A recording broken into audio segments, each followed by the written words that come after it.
আসসালামু আলাইকুম প্রিয় দর্শক, আজকে আপনাদের দেখাবো হোল্ডার ফিটিং। আমরা একটা টিনের ঘরে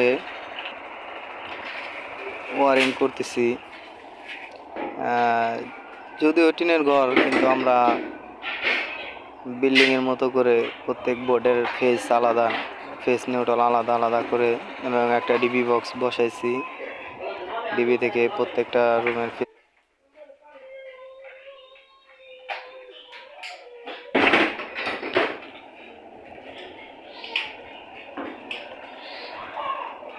এর সাথে সাথে ডিবিতে আমরা এমসিবি এবং আরসিসি ব্যবহার করছি, এমসিবি সিঙ্গেলও ব্যবহার করছি।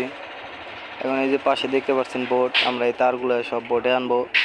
এখন যেহেতু আমাদের কাজের জন্য বড় ময়ের ব্যবস্থা হয় না এখানে, বা টেবিলের ব্যবস্থা হয় নাই, আমরা একটা ড্রামের উপর দাঁড়িয়ে কাজ করতেছি। এই জন্য যেহেতু হোল্ডার ফিটিংটা কাছে কাছে আছে, হাতের কাছে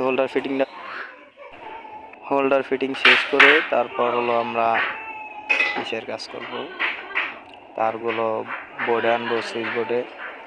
এই যে আমরা এই জায়গায় দুইটা হোল্ডারে পয়েন্ট করছি। আপনার একটা হলো পাওয়ার লাইট, আর একটা হলো ডিম লাইটের জন্য।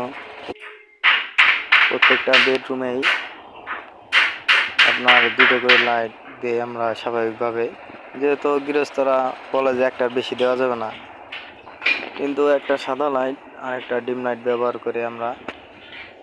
এখন আমাদের হোল্ডার তারে লাগানো শেষ। এখন হোল্ডারটা আমরা 4-6 বোর্ডে স্ক্রুর মাধ্যমে লাগাই দেবো। এই জায়গা আমি 1 ইঞ্চি স্ক্রু ব্যবহার করতেছি, কারণ 3/4 স্ক্রু ব্যবহার করলেও হয়। এখানে আপনারা 3/4 নিতে পারেন। আমি 1 ইঞ্চি নিয়েছি, যাতে মজবুত হয়, লাগানো মজবুত হয় এবং সুন্দর হয়। আপনারা দোয়া করবেন এভাবে আস্তে আস্তে এগিয়ে যাওয়ার জন্য, যেতে পারে যেন। এর পাশাপাশি আমরা বিল্ডিংয়ের কাজও নেই, বিল্ডিংয়ের কাজের পাশাপাশি টিনের ঘরের কাজ করি, কারণ বেশি অহংকার ভালো না, অহংকার পতনের মূল। আমরা হাতের কাছে যে কাজ পাই সেই কাজই করি। 2 মিনিট 5 মিনিট আর একদিনের কাজ নাই।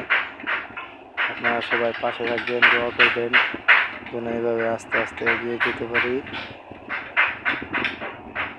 আর সবাই আমার চ্যানেলটি সাবস্ক্রাইব করবেন, কমেন্ট শেয়ার করবেন, লাইক করবেন, সবাই পাশে থাকবেন ইনশাআল্লাহ। আমাদের হোল্ডার লাগানো শেষ। এখন দেখেন দেখতে কেমন হয়েছে, সবাই একটু বলবেন প্লিজ।